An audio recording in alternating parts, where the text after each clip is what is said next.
Alright, time for spoiler talk on Stranger Things. If you haven't seen the 8-hour movie extravaganza, my favorite thing ever at the moment, you should definitely do so. It's on Netflix. Check it out. It's the best 8 hours of your life. But yeah, let's talk about, I'm not going to go over every little thing. I'm going to talk about the big spoiler moments and then just some other things that I really like that I couldn't do in the non-spoiler review. So let's get into it. We start off and immediately I'm hooked. It's just like, okay, we're up in the stars, come down to the like science energy lab, and the dude's just running away from something. We don't know what it is. It's real intense, strobing lights. The monster gets him, and we're like, what the hell's going on here? And I was like, damn. And then we cut to the kids playing Dungeons and Dragons, and as I'm sure a lot of people have already picked up on, it's basically foreshadowing the show. And yeah, like the Demogorgon's coming to get Will. And so, Fireball, instead of self-defense, he chooses offense, but he didn't roll high enough. He rolled a 7. Will was gone for 7 days. The Demogorgon got him, you know? Little things like that. Clever things that it's like, hey, that was kind of foreshadowing everything. Then they've been playing for like 10 hours. They gotta go home, and, you know, they're biking home at night, and the song, Kids, from the soundtrack, that musical score is amazing. It is so invoking of emotion. It just gets me right in the feels because I'm listening to it in that kids song. It just puts me in such a happy mood. I'm almost weeping. This show on so many different levels can just play with your emotions. With the music, they really get me so many times. The music here, Kids, is just something about childhood innocence and joy. So it encapsulates that to me, just listening to the music, and then also the theme for 11. Beautiful and tragic, along with the main show theme. It's just dark and foreboding. So much of the music gets me. It makes me want to cry thinking about some of the songs or listening to them, and then even like the pop music they use. Some of it's just very good mood setting, like, okay, it's the 80s, so they're listening to this song, makes sense. But then some of it just fits so well, like the end climactic song with Moby. Oh, just tears, crying. But yeah, so poor Will gets taken. That whole scene's very intense, creeped me out, and I was like, that's where I officially got hooked. It was that, and then the opening credits, that great opening credits. I was like, okay, I definitely want to see where this show goes because I like so much about it. And then we're getting in, meeting 11 and all the things that happen with her. The best part of the show for sure. And I mean, I love everyone else too. Winona Ryder's great. She seems to be going crazy, but she's not. She's talking to her son through lights in so many beautiful scenes. Like when she hangs up the Christmas lights, it's super crazy. But when she's like talking to him and cradling them, it's like a surrogate for her child. It's like, oh, just, I'm with you, Winona. You're such a good mom. I'm so with her on her journey. And it's because of her and everyone else that we care so much about Will. Because he's likable for the little bit we get to see him. We like him. He's a nice kid. But it's because of what he means to everyone else that we care so much. We can tell his mom cares about him so much that it becomes important to us. So when Sheriff Hopper's getting like, okay, I'm into, it's like, yes, get that kid, because it turns out to mean something too for him, because he lost his child. So it's something personal for both of them.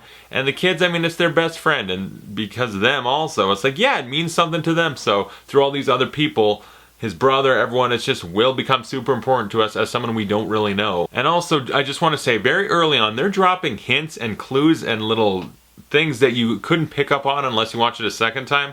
Like when he's leaving Mike's house, the lights are flickering, and then when he gets to his own house after he gets taken, when Hopper's investigating in the shed, the lights are flickering. It's like, that was Will. That was Will right there. It's super early on, they're leaving these hints, like it has to do with the lights. Okay. And the concept of dealing with the lights is cool, because like it's an alarm system. When the Demogorgon's coming, it'll let you know. It'll go batshit crazy. But also him communicating with his mom, beautiful, heartwarming moments. And the Upside Down itself, a really cool idea. Just this creepy mirror image to our own world, another dimension where the Demogorgon comes from.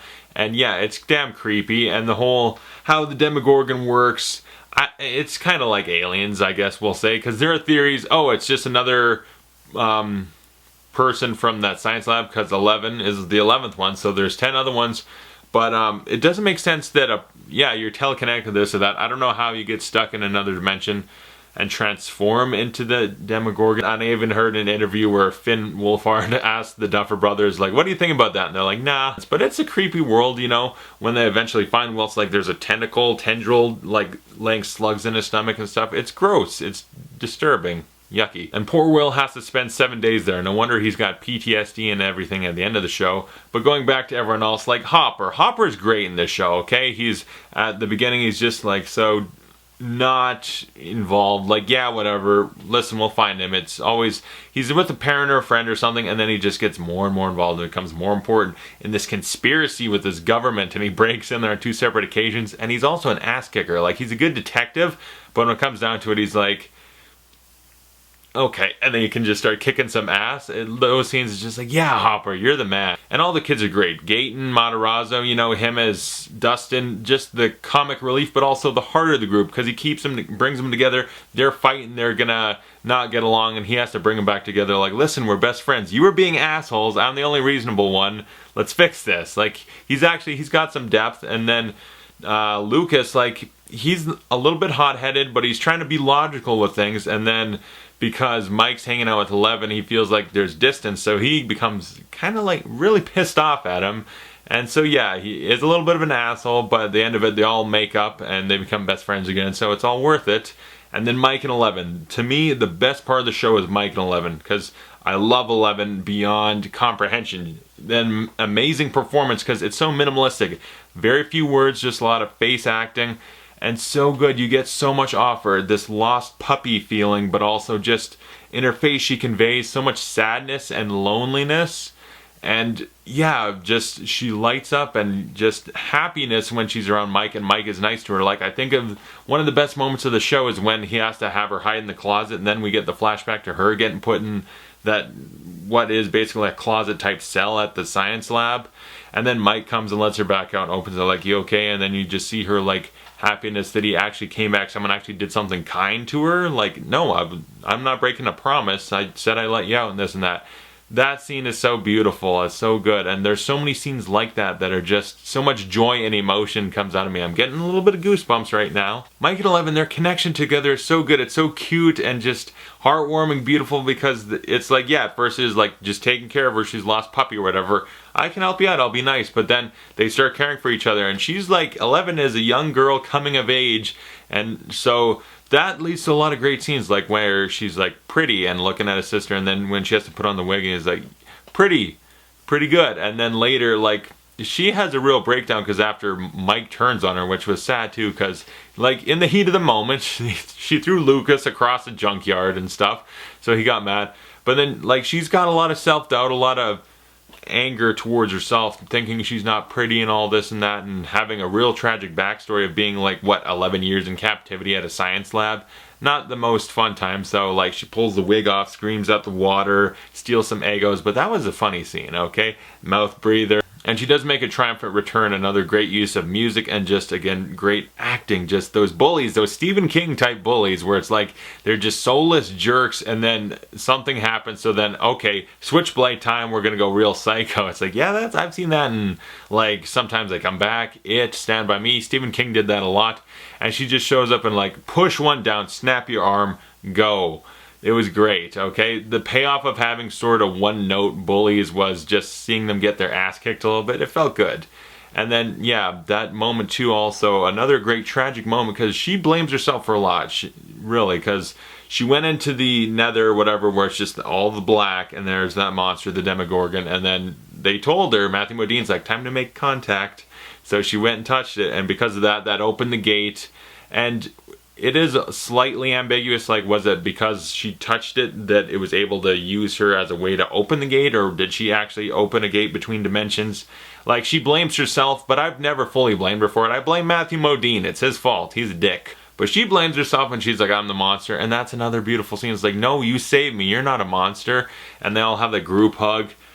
Oh, so beautiful. And then, yeah, when they go back home and it's like, still pretty, it's like, yeah, it's like so many scenes like that. It's just, anytime Eleven is with Mike, it's great stuff. Eleven in general, just fantastic. The total driving force of the show, everything that keeps me invested is Eleven. I want her to have a happy ending, because she deserves it, damn. And then Jonathan and Nancy, they have a love triangle, basically. I thought it was going to be, this is maybe the story I won't like so much. Cliche love triangle, because we got Steve Harrington, and okay, he's nice, but it turns out he's a dick, and then she'll like him, and that's the end of it.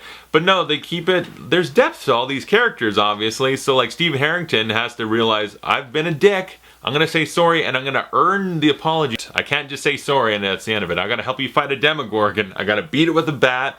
Like, I like that little arc for him. It was really good. And then as they ramp up to the end, all the stories are coming to a head. Hopper and Joyce are teaming up. They go into the Upside Down because they gotta go find Will. It's super important at that point. Hopper lost his kid. It's her son, Will. They gotta save him. That's really, we all care about Will living because of everyone else. We like everyone else in the show and it's important to them. And god damn it, you better save Will. And then meanwhile, all the teenagers and the kids are fighting the Demogorgon. The teens put a whooping on him, and then the kids get to finish him off. There's the whole climax in the school. It seems like a lot of the government people get taken out. Matthew Modine may or may not have died. They don't confirm it for sure.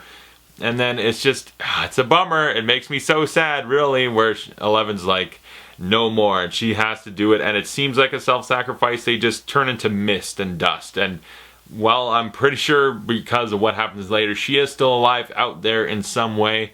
But yeah, it's just in that moment, again, the music really works, and it's just, I'm crying, I'm upset, I'm sad, I don't want to see Eleven go. I want her to have her happy ending. And then right after that, Hopper and Joyce, they find Will, and this is like, all the emotions are building up. It's just like, I'm a wreck. The show throughout has been able to make me cry and get emotional, all these moments. And now this is like the climax of it. They gotta save Will. They find him, and it's like, is he gonna live? And they're just beating his chest, come back, kid. And Winona Ryder's acting in that scene, just, okay, the eyes are welling up. And they start playing that Moby song right as they resuscitate him, he's alive. And all the emotional grief had, all that, the weight has been lifted, and it's just tears of joy and sadness for the loss of Eleven and the saving of Will all at once. It's just, I cried so hard. The first time I cried. Second time, because I binged this twice in a week. I binged it twice in a week. That's how into the show I am. I started crying, the undignified, ugly crying. I just couldn't stop because it was just, yeah, the emotions. The show is able to tap into your emotions so damn well. Great writing, great acting, great characters, the music, everything. It gets you. And it's those like emotional scenes that really, they hook me in because I'm addicted to this show. I'm gonna say it, I'm very much addicted. I always have the impulse. I finished it the first time and I had to go back and watch it again. I just had the need. And I finished it twice in a week. And I have the urges to go back and watch through the whole show again. It's like, why? I'm satisfied. It's a great show. Great 8-hour movie. Do I need to watch it 3 times in a week? But it's all these emotional moments, all these moments that they do so good. It's just, I want to go back and relive them over and over and over again because they're so good. They did it so damn well. It's like, I want to relive it again and again. All the moments with Eleven, like Pretty and this and that, the group hug, her sad sacrifice and then saving Will, all these emotional moments work so well. I just want to keep seeing them again and again because they did them so good. I'm so personally connected to this show. I have such a love for it. I'm addicted to it, and I'm actually working through withdrawals of like, season 2 is coming, and you can't just watch the show to binge through it in 2 days every other day, you know, that's not healthy. As good as it is, you can't do that. I obviously love the show, and so much about it works, and then we're wrapping up to the end.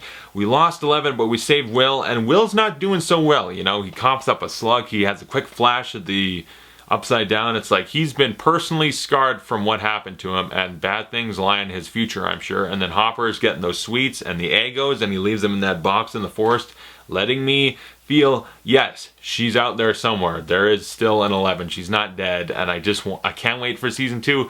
I can't wait so bad. I'm just gonna binge through the whole show just in anticipation for when Eleven shows up, like, yes. Okay, so yeah, that was me going over the show in kind of broad strokes, talking about other things I want to. It's just so many of the emotional moments with Eleven, all those great moments. Eleven's coming to age story was the stuff I really wanted to talk about, but there's so many great moments to the show, okay? I could sit here for 8 hours talking about it, but I can because the fucking battery will die and all that. But even after that, you know, we wrapped up. Eleven's definitely still out there. Will's not doing so well, and even the boys, they're playing Dungeons and Dragons, and they're like reflecting on the show. It's over. It was 8 hours, but that's it. I mean, yeah, this show is 8 hours, but we want more because it's just that good. And then talking about, what about The Lost Knight, The Proud Princess, and the Flowers in the Cave? Yeah, the creepy flowers in the cave, the Upside Down. Will's got some bad shit in his future. Guaranteed. And then, yeah, Eleven, she's out there somewhere. We don't know what's going on yet. And then Hopper also, like, the government people took him aside and they're talking to him. So I don't know what kind of deal he had to make with them or what they got on him, but He's gonna have to deal with them for a while. That conspiracy is gonna keep going. And I'm excited for the sequel, because the Duffer Brothers called it. It's going to be a sequel to this season, because this is an 8-hour movie, so Stranger Things 2, okay? That's what it's going to be, and I'm super excited. I can't wait. And really, I could sit here all day talking about all the greatness of this show, the way they weave in the stories together so no story feels unnecessary. There's no filler. All the stories complement each other and build up to a great climax. It all works. It's all amazing. Depth-filled characters. True ability to tap into my emotions. Everything about this show works so well. And in the description, I'm going to put a link to another video. The New Rockstars did a video about how great the show is and really spelling out so many different ways. Definitely check that video out, because I couldn't say it all, but they definitely were able to say a lot about it, so check that video out. But this is just me talking about some of the bigger moments. Okay, they flip a damn van. That was a great moment. Realistically, I'm addicted to the show. I love it so much. I've got such a love for it. I could talk about this every day for the rest of my life, and I'm afraid I might, so I'm gonna have to find some other shows to fill the void until season 2 comes out. Comment below, tell me you thought of Stranger Things, and thanks for watching. I'll see you guys later.